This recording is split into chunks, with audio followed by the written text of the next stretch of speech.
Hello friends, welcome to our channel stock market scrutiny. अगर आप इस चैनल पर नए हैं तो लाइक और शेयर करिए और सब्सक्राइब बटन दबाइए। चलिए शुरू करते हैं आज का वीडियो। सबसे पहले बात कर लेते हैं इंटरनेशनल मार्केट की।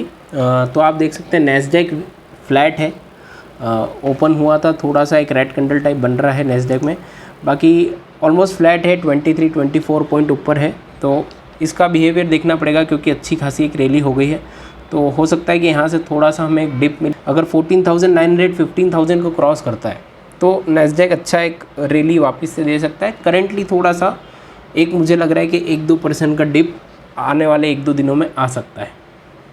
नेक्स्ट बात करें हम डो जोन्स की, तो डो जोन्स ने वापस से एक अप ट्रेंड में इस लाइन पे सपोर्ट लिया है और दो अच्छी कैंडल बनाई है। हमारे सपोर्ट से बाउंस अच्छा है और आज का भी आप देख सकते हैं स्ट्रॉन्ग बाउंस है, ऑलमोस्ट 115 पॉइंट अप है। और जो ऑल टाइम हाई था जहाँ से हम बहुत अच्छे गिरे थे लास्ट टाइम 35,100 का, उसको अटेम्प्ट करने के लिए एक बार और मेरे ख्याल से डो जोन्स जा सकता है। डेक्स भी हमारा जो जर्मनी का मार्केट है वो स्ट्रॉन्ग है। हमारा जो रेजिस्टेंस लाइन था उसके आसपास करीब 8-10 दिन से घूम रहा है और आज फाइनली इसको ब्रीच करा है इसने। जो 15,730 का एक लाइन था हमारा, उसको ब्रीच करा है और उसके ऊपर है अभी। तो इसकी क्लोजिंग हमें देखनी पड़ेगी। अगर ये इसके ऊपर सर्वाइव करता है तो हम फिर इस ट्रेंड लाइन के हिसाब से नेक्स्ट टारगेट इसमें बना सकते हैं, जो कि ऑलमोस्ट 16,000 15,950 तक के होंगे। तो थोड़ा शॉर्ट में आज इंटरनेशनल मार्केट लूँगा क्योंकि मुझे हमारे मार्केट्स की कुछ ज़्यादा बात आज करनी है। तो शुरू करते हैं फटाफट निफ्टी से। तो निफ्टी का हम देखें आर्ली टाइम फ्रेम, हमने आपको बताया था डाइवर्जेंस बहुत टाइम से निफ्टी में चल रहा है। आरएसआई लगातार वीक होता जा रहा है, आरएसआई नीचे की तरफ शिफ्ट होता जा रहा है।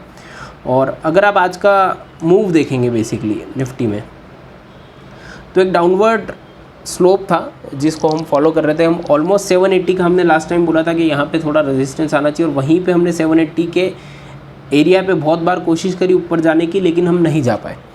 लेकिन जो लास्ट वीडियो में मैंने आपको बताया था सेम चीज़ आज भी हो रही है कि मार्केट दो तरीके से बिहेव कर रहा है। दो तरीके से कैसे? सेल ऑन बाउंस भी है और बाय ऑन डिप भी है। मतलब दोनों ही तरीके बहुत इफेक्टिवली काम कर रहे हैं। आप देखिए रेजिस्टेंस पे अच्छा खासा रेजिस्टेंस देता है, लेकिन फॉल इतना बड़ा नहीं देता है। फॉल के टाइम पे मार्केट रुक जाता है। एक सडन डिप आया था, 15,650 के नीचे मार्केट चला गया था। तब हम सबको लगा था कि ऑलमोस्ट अब ये जो बहुत बार यहाँ पे सपोर्ट ले रहा है टूट सकता है, लेकिन वहाँ से वापस से एक तगड़ा बाउंस आया। तो बेसिकली क्या हो रहा है कि बाय ऑन डिप भी चल रहा है कंसिस्टेंटली और सेल ऑन बाउंस भी चल रहा है। मैं आपको इसका थोड़ा सा लॉजिक बताने की कोशिश करता हूँ। तो मैं इसका थोड़ा सा आपको एक लॉजिक समझाने की कोशिश अगर करूँ तो आप देखिए हो क्या रहा है, गेम क्या चल रहा है। FII लगातार कैश में सेल कर रहा है। आप देखिए आज करीब 745 करोड़ का सेल हुआ है। 9 जुलाई को 1100 करोड़ का सेल था। ये लास्ट वीक है। आप देखिए लास्ट वीक में almost FII daily net cell कर रहा है और DII का भी बाइंग कुछ बहुत ज़्यादा नहीं है। ये वो पैसा है जो इनको मैंडेटरी जो नए NFOs आते हैं या जितना इनका कैश बैलेंस है म्यूचुअल फंड्स के पास, उतना पैसा जो इनको मार्केट में मैंडेटरी लगाना पड़ता है, ये वही पैसा है जो आ रहा है। ओवरऑल आप देखें तो नेट में ऑलमोस्ट 2,700 करोड़ का नेट सेल है। तो ये हो क्या रहा है बेसिकली, यहाँ पे मेरे हिसाब से ट्रैप हो रहा है रिटेलर जो हर डिप पे बाय कर रहा है। जो लास्ट 1 या 1.5 साल में नए रिटेलर्स जुड़े हैं वो बेसिकली न्यूज़ चैनल देख के ही अपने आप को तैयार करते हैं मार्केट के लिए। वो लोग कभी पोर्टफोलियो बेचते ही नहीं है, वो लोग प्रॉफिट बुक करते ही नहीं, मुझे ऐसा लगता है, मेरा व्यू है। और वो हर डिप को बाय करते हैं। हर 4 रुपये का डिप किसी स्टॉक में मिला तो उसको बाय कर लेते हैं। तो यहाँ पे दिक्कत क्या हो रही है कि FII डेली आपका हाई प्राइस पे बेच के बाहर निकल रहा है और उस हाई प्राइस पे रिटेलर खरीद के मेरे हिसाब से ट्रैप हो रहा है। तो यहाँ पे मेरा सबसे बड़ा कंसर्न ये है कि FII लगातार अगर बेच रहा है, आप देखिए ये 1 जुलाई से डेटा है, लगातार अगर हम 8 दिन से सेलिंग कर रहे हैं, एक दिन को आप हटा दीजिए जहाँ पे छोटी मोटी बाइंग है, अगर हम 8 दिन से लगातार बड़े प्लेयर्स मार्केट से बाहर निकल रहे हैं, तो बेसिकली इसका लॉजिक क्या बनता है? इसका लॉजिक ये है कि कुछ ना कुछ एक करेक्शन ड्यू है मार्केट में जो सब एक्सपेक्ट कर रहे हैं और बड़े प्लेयर्स इसको भाप गए। रिटेल बाइंग बहुत ज़बरदस्त है, इसमें कोई दो राय नहीं है, और रिटेलर्स बहुत ज़्यादा लिक्विडिटी मार्केट में अपनी झोंक रहा है। पर यहाँ पे रिटेलर्स को थोड़ा सा सावधान रहना पड़ेगा। आज हमारे इसलिए टॉपिक भी ऐसा है कि क्या हमें इस पर प्रॉफिट बुक करना चाहिए। तो मेरे हिसाब से आप 70% का, अगर आपका 100% का आपका कैपिटल है तो मेरे हिसाब से 70% आप बुक करके कैश में रखिए, 30% इन्वेस्टेड रहिए, क्योंकि कभी भी एक करेक्शन जो मार्केट में बहुत टाइम से ड्यू है, वो करेक्शन मार्केट देता है तो आपके पास पैसा होना चाहिए अपने स्टॉक का एवरेज करने का। क्योंकि प्रॉफिट तो आपको पोर्टफोलियो में दिख रहा है, तब तक दिख रहा है जब तक कि आप उसको बुक नहीं करते हो। अगर कल आपका स्टॉक 10% नीचे आ गया तो आप ग्रीन से रेड में आ जाओगे और आप कुछ भी नहीं कर पाओगे। तो बेसिकली इस चीज़ पे ध्यान रहना है। मैंने इसलिए आज बोला आपको कि इंडियन स्टॉक मार्केट पे थोड़ा सा हम ज़्यादा टाइम देंगे। एफआईआई की एक्टिविटी पे ध्यान रखिए, लगातार सेलिंग हो रही है, हैवी सेलिंग हो रही है। 5000 करोड़ का ऑलमोस्ट हम सेल कर चुके हैं नेट में, तो इस पर थोड़ा ध्यान रखिए। और रिटेलर्स को यही है कि थोड़ा थोड़ा प्रॉफिट बुक। निफ्टी में हम फ्लैट क्लोज हुए हैं, कल का हमें एक बार देखना पड़ेगा। अर्ली टाइम फ्रेम में आप ये ट्रेंड लाइन बना के रखिए। आइदर साइड में अगर ये ट्रेंड लाइन ब्रीच होता है तो आइदर साइड का एक मूव 50 to 60 पॉइंट्स का हमें दिख सकता है। अगली बात करते हैं बैंक निफ्टी की। बैंक निफ्टी हम बोल रहे हैं बहुत टाइम से स्ट्रॉन्ग दिख रहा है हमें। बेसिकली आज एक पर्टिकुलर रेंज में ही इसने काम किया है। कुछ बहुत ज़्यादा मूवमेंट नहीं था। 35,400 की एक रेंज थी और 35,000 हमारा नीचे सपोर्ट था। ये हमने कब से ट्रेंड लाइन ड्रॉ करके रखी है, तो इस रेंज में ये भी फंसा हुआ है निफ्टी की तरह। आइदर साइड में अगर ब्रेकआउट या ब्रेकडाउन होता है तो बैंक निफ्टी में भी हमें एक अच्छा मूव देखने को मिल सकता है। लेकिन जब बैंक्स के क्वार्टर के रिजल्ट्स चालू हो जाएंगे उस समय मेरे हिसाब से आपको बैंक में इन्वेस्टेड नहीं रहना है, क्योंकि बैंकिंग रिजल्ट आज इस बार ख़राब हो सकते हैं। तो अगर आप पोर्टफोलियो में आपके बैंकिंग स्टॉक है तो मेरे हिसाब से आप उसमें प्रॉफिट बुक कर लीजिए। चलिए आज कुछ स्टॉक्स लेंगे, लेकिन उसके पहले हम बात कर लेते हैं दो इम्पॉर्टेंट चीज़ों की जो डेटा आज हमारे पास आए हैं। फर्स्ट है हमारा CPI data, that is consumer price index, या जिसको आप बोल सकते हो रिटेल इन्फ्लेशन डेटा, कि रिटेल इन्फ्लेशन में क्या चेंजेस या क्या पोजीशन इंडिया में चल रही है।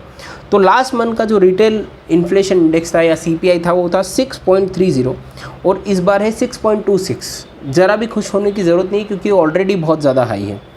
ऑलरेडी बहुत ज़्यादा हाई क्यों है? क्योंकि आप अगर देखें तो इन्फ्लेशन का ये जो चार्ट है इसमें ऑलरेडी हम RBI की जो अपर लिमिट ऑफ टॉलरेंस है, इसको टॉलरेंस लिमिट मैं इससे बोल रहा हूँ क्योंकि इसके ऊपर जब इन्फ्लेशन निकलता है तो RBI के लिए, हमारे देश के लिए और हमारे देश की जनता के लिए टॉलरेबल नहीं होता है, सस्टेनेबल नहीं होता है। तो ऑलरेडी हम 2 महीने से इसके ऊपर ट्रेड कर रहे हैं। आप यहाँ पे देखिए 6% का एक टॉलरेंस लिमिट है, जिसके ऊपर हमें 6.3 से हम एक बहुत अच्छा डाउनवर्ड ट्रेजेक्ट्री में थे। हम 7.6 से ऑलमोस्ट 4 तक आ गए थे, लेकिन वापस से एक अपमूव हुआ है क्योंकि पेट्रोल प्राइसेस बहुत ज़्यादा बढ़ रहे हैं। तो पेट्रोल प्राइसेस इसी तरह इंक्रीज़ होते रहे तो यहाँ पे मुझे नहीं लगता कि इन्फ्लेशन में आपको कुछ भी आप बोल सकते हो कि रिलीफ मिलने वाला है। तो अब वापस से चलते हैं हमारे CPI डेटा पे। तो इन्फ्लेशन का डेटा 6.3 है, ऑलमोस्ट 6.26 है, लास्ट मंथ भी इतना ही था। अब कहाँ कहाँ चेंजेस आया आप देख सकते हैं। फूड प्राइस इन्फ्लेशन बढ़ा है, अर्बन इन्फ्लेशन बढ़ा है, कंबाइंड इंडेक्स वेजिटेबल इंडेक्स ऊपर है, दालों के भाव बढ़े हैं, खाने का भाव बढ़ा है, हाउसिंग इंडेक्स थोड़ा सा कम हुआ है, क्लोथिंग के भाव बढ़े हैं, फ्यूल का भाव बढ़ा है। तो बेसिकली आप देखिए ओवरऑल सब दूर भाव बढ़े ही हैं, नेट टू नेट है।